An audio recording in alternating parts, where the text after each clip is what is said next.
quite honestly, nothing's changed.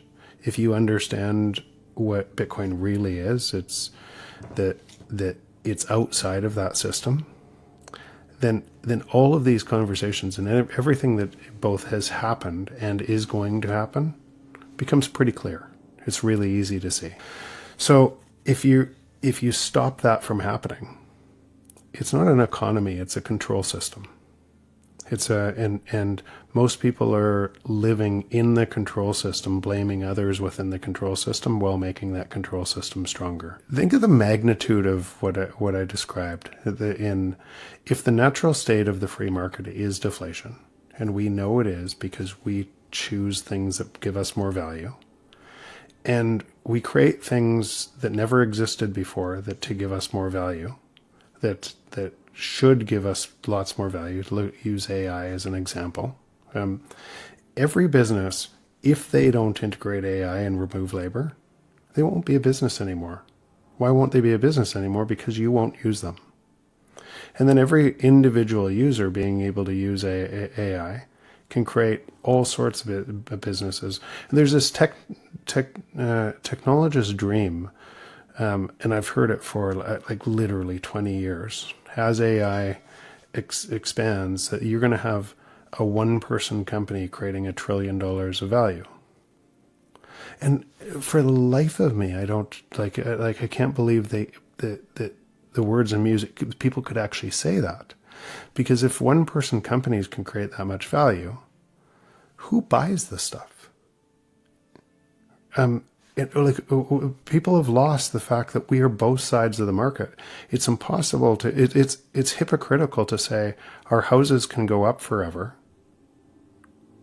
Well, we choose to have more value in our lives, right? Because what are we saying? What are we saying? We're investing in assets that only go up in value because we're manipulating money. Well, we're constantly choosing more value.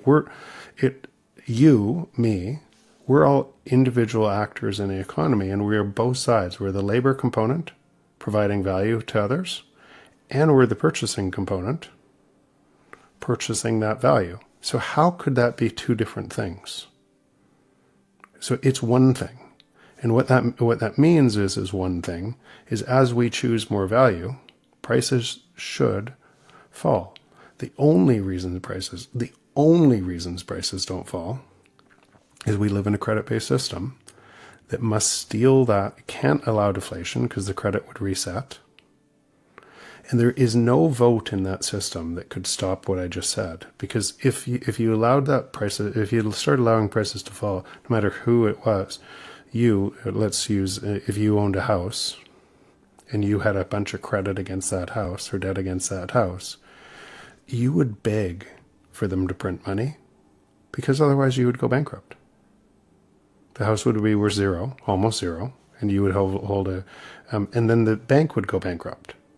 And then and so all of the people that are saying, yelling at the system, don't really realize the hypocrisy of their actions, because they too would beg for bailouts. They would beg for, if somebody stopped printing, the whole system would collapse. And so and you've heard me say this before, it's not all of them, it's us. And through those actions, that hypocrisy of saying we want one thing, and choosing another through all of our time and actions, that actually perpetuates this game way longer than it actually should go on. And it'll go on a lot longer because most of us will keep voting for that. So now so your question was, where does it provide insecurity? Well, look around. Like, it provides insecurity everywhere because those two systems are opposing. They're opposing, so staggeringly opposing, that one system, by consolidating what should flow to you naturally in the form of abundance, lower prices, more value over and over, that you're choosing, it has to extract more to keep the existing system solvent. That extraction is a centralizing force. So why do you think you see so many giant monopolies, and either it's WEF or technocrats, right? One side or the other, consolidating on the same framework, pretending that there's a solve out of that system. There is no solve out of that system because it'll always print more money. And you can see if you're not in Bitcoin, then you're having more and more stolen from you at an ever increasing frequency. But if you just move the needle back, say 20 years, and you could imagine your life then and what it looks like right now, you wouldn't believe you're talking about what it looks like right now. That's going to continue. And people are going to get numb to oh, this is just normal, because it's going to pick away at them everywhere, and it's going to feel normal. I think it's going to feel normal with dislocations that then feel normal. Right? The first bailout in 2008 was $350 billion, where essentially we're not going to let capitalism work. We're going to bail out the same people that caused the problem. And do you remember the marches on Wall Street? Yeah, Occupy Wall Street and things like that. Yeah, then everybody went home, and then that turned into 700 billion, and the next bailout was 7 trillion.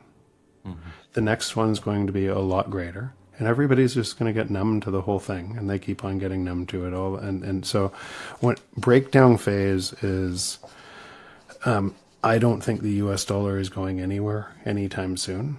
It's so that breakdown phase is going to feel a lot longer, and you can protect yourself. You can move over to Bitcoin. You can remove yourself from the system, but that breakdown phase is going to feel a lot more. You could easily create a lot of views if I said it's going to break down tomorrow, right? And because everybody's looking for the soundbite that they can drag onto, but it won't. I suspect it doesn't look like that at all. And like, what measure the breakdown phase of Argentina or Venezuela or all of these things is just perpetual, and people are still living in the currencies that are being devalued every day and constantly revalued. And you ask yourself, why aren't they all in Bitcoin? Because they get numb to it. They live in the system thinking that there's somebody else inside that system that can save them, and they keep on making it stronger. So if that's human action all over the world, and you can see human action all over the world causing their own pain, why would it be any different here? I think, one way Bitcoin is going to replace the current existing economic system, and I'd like your thoughts on this, is through the Lightning Network and stablecoins and tokenized assets. And but at the same time, I see those things as sort of extending the life of, like what you were just saying, sort of the phase. And so that interplay is very yin and yang, it seems like. In 3,000 years, we've never had something that's been decentralized, secure, and allowed the free markets to work. Right? We've never actually had. Bitcoin is actually the first global free market that has ever existed. And if it stays decentralized and secure, we will have a global free market where everyone can participate, and the abundance that we create for each other naturally competes with each other, and every single person wins in that system, even if you didn't work. It means prices fall forever relative to Bitcoin. But for that to happen, Bitcoin has to be used as a currency. If Bitcoin isn't used as a medium of exchange, I'm not saying stablecoin. Bitcoin has to be used as a medium of exchange, or it will fail as a store of value. So in 3,000 years of human history, if we've never had a decentralized, secure money, and many bright lights throughout time, Nikola Tesla, Ford, Buckminster Fuller, many others have known kind of how hard it was to wrestle state control from money, but we didn't have the ability to do so before Bitcoin. like truly decentralized and secure. So if that means we are part of the system that must centralize. We trade our time, right? And we trust the centralized system. And the centralized system always abuses us in the end. Always. And then we go, and as it works against the free market, as it causes inflation against what should be the free market deflation, it gets to a point where we start noticing. We start noticing the centralized control. We start noticing the broken money, and it has to accelerate and get worse. As we start noticing, it creates divide in society because some people are extracting so much from other people.